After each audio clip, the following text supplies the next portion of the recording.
વડોદરાનું Khanderao market બન્યું અસામાજિક તત્વોનો અડ્ડો। મોડી રાત્રે લુખ્ખા શખ્સોએ યુવકને ઢોર માર મારવાની ઘટના સામે આવી, જેમાં વેપારી યુવકને માર મારતા દ્રશ્યો સીસીટીવીમાં કેદ થઈ ગયા।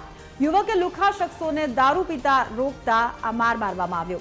યુવકને માર મારી લૂંટ ચલાવી હોવાની પણ ફરિયાદ છે। પોલીસે કોઈ કાર્યવાહી ન કરી હોવાનો યુવકનો આક્ષેપ પણ છે। શાકભાજી માર્કેટમાંથી વિદેશી દારૂની બોટલો મળી। દરરોજ રાત્રે માર્કેટમાં મહેફિલ જામતી હોવાની પણ ફરિયાદમાં ઉલ્લેખ છે।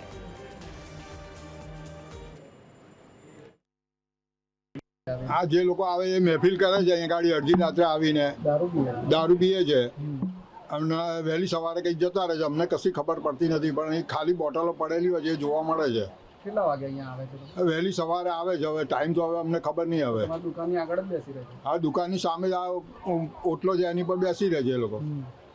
ન્યુસન્સ છે એ લોકો? હા, હવે અમે કોણ છે અમને કશી ખબર જ નથી। કાર્યવાહી થવી જોઈએ ને? હા, કાર્યવાહી થવી જોઈએ।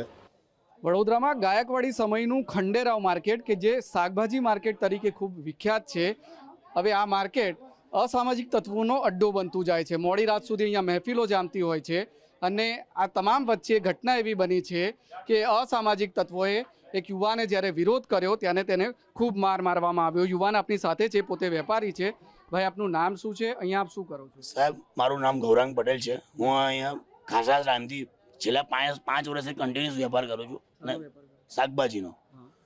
શું થયું હતું તમારી સાથે અને તમે શું કીધું હતું? તમને માર મારવામાં આવ્યો એવું આપની ફરિયાદ છે? સાહેબ, 3 વાગે મારો રોજનો રૂટીન છે આવવાનો ટાઈમ।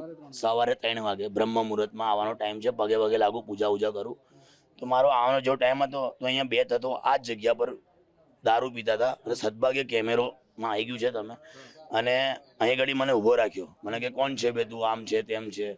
પછી એવું કીધું કે અમને દારૂ પીવાના પૈસા હાલ ને આમ। તો મેં ના પાડી, હાથ જોડીને માફી માંગી। તો મને ડાયરેક્ટ પછી વાર્તાલાપ કરીને મારવા લાગ્યા। બહુ માર્યો અને પછી મને જે મેં કીધું લૂંટી લીધો ને એ બધું। હા સાહેબ, આ ચેન લૂંટી લીધી, પૈસા લૂંટી લીધા અને બહુ માર્યો। પછી મેં પોલીસ સ્ટેશનમાં ગયો, પણ પોલીસ નવાપુરા પોલીસ સ્ટેશન તરત જ કેમેરામાં બી છે, તરત પોલીસ આવી છે, કેમેરામાં બતાવ્યું, પણ કોઈ કાર્યવાહી થઈ નથી સાહેબ। અરજી લખાઈ છે, કમ્પ્લેન લખાઈ છે। પછી જ્યારે એ લોકોને અરજી લખાયા પછી બી એ લોકોને ખબર પડી હશે કે મેં આવો છું, તો એ લોકોએ મારો એડ્રેસ જોઈને મારા ઘરે અટેક કર્યો।